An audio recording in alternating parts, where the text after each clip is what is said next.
Thanks for joining us. A first alert update: the Wisconsin State Assembly passes a bill that would ban abortions after 14 weeks of pregnancy and ultimately put the issue before voters statewide. Right now, state law prohibits abortion after 20 weeks of pregnancy.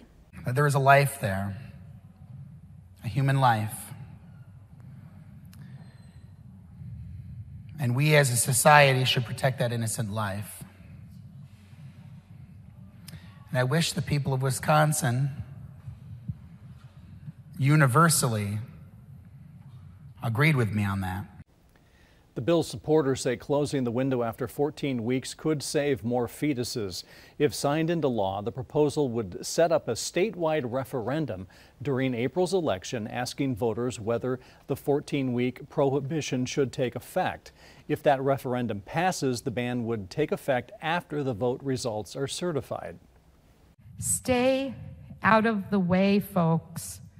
Let the medical and the personal, spiritual, private healthcare decisions be just that. It is none of our business. The bill will go to the Senate, where its prospects are less clear. Governor Evers is expected to veto the measure. He has said repeatedly he won't sign any bill that restricts reproductive health care.